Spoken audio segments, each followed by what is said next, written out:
Hello and welcome back. आज के इस लेक्चर में हम second lecture of the parts of speech यानी कि प्रोनाउन के बारे में पढ़ेंगे कि प्रोनाउन क्या है, किस तरीके से हम इसे डिफाइन कर सकते हैं और उसके ऊपर एग्जांपल्स करेंगे। सबसे पहले आप प्रोनाउन की डेफिनेशन को देख लीजिएगा। A word that replaces a noun, वो लफ्ज़ जो कि नाउन को रिप्लेस करता है, उसकी जगह ले लेता है, उसे प्रोनाउन कहते हैं। और a word that is used instead of a noun is called pronoun, या वो लफ्ज़ जो कि नाउन की जगह पर इस्तेमाल होता है उसे प्रोनाउन कहते हैं। असल में प्रोनाउन का मेन पर्पज़ यही है कि ये रिपीटिशन ऑफ द नाउन को अवॉइड करता है, उसको रिमूव करता है। फॉर एग्जांपल, अगर मैं कहता हूँ कि असलम मेरा दोस्त है, असलम मेरे साथ इकट्ठे स्कूल जाता है, असलम मेरे साथ क्लास में पढ़ता है, तो हम अपने हर एक जुमले में असलम का यूज़ नहीं करते हैं। उसके लिए हम लफ्ज़ इस्तेमाल करते हैं कि असलम मेरा दोस्त है, वो मेरे साथ इकट्ठे स्कूल जाता है। तो यहाँ पर जो वो लफ्ज़ हमने असलम के लिए इस्तेमाल किया है, इसे इंग्लिश में प्रोनाउन कहते हैं। इसी तरीके से I, we, you, they, he, she, it, these are the common examples of the pronoun. अब इसके काइंड्स के बारे में पढ़ते हैं। तो सबसे पहले नंबर पर हमारे पास आता है personal pronouns.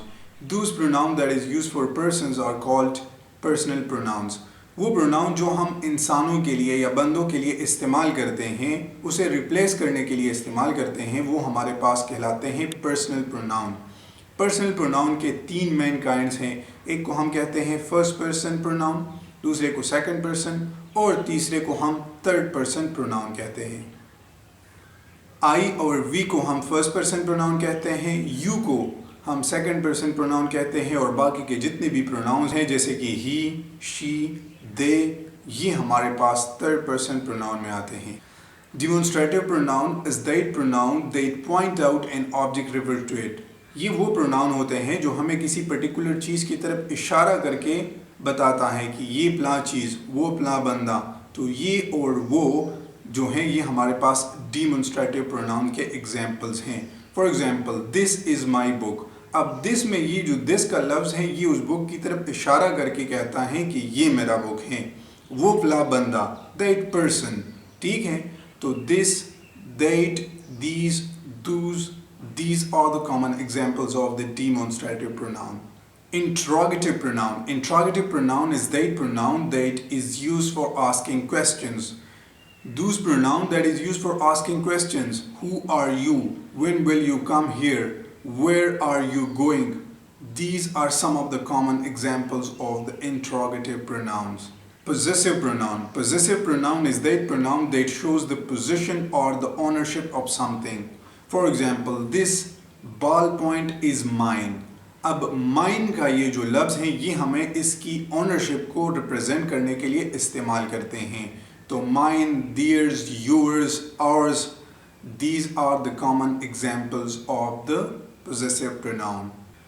Reflexive pronoun. Reflexive pronoun is that pronoun when the action of the subject reflect upon the doer is called a reflexive pronoun. For example, I cut myself. तो माई सेल्फ जो है ये हमारे पास वो action of the subject है जो subject पर reflect हुआ है। इसे बनाने के लिए हमारे पास जो जितने भी पर्सनल प्रोनाउंस है हम उसके बाद सेल्फ या सेल्व्स ऐड कर देते हैं, तो जिससे हमारे पास रिफ्लेक्सिव प्रोनाउंस बन जाते हैं। For example, himself, themself, ourselves, herself, these are some of the common examples of the reflexive pronoun. Indefinite pronoun are those pronouns that doesn't show any particular person or place or thing. ये हमारे पास किसी particular चीज़ को जाहिर करने के लिए इस्तेमाल नहीं होते हैं। फॉर एग्जाम्पल, अगर हम कहें कि somebody, nobody, something, everything, everybody, these are some of the common examples of the indefinite pronoun.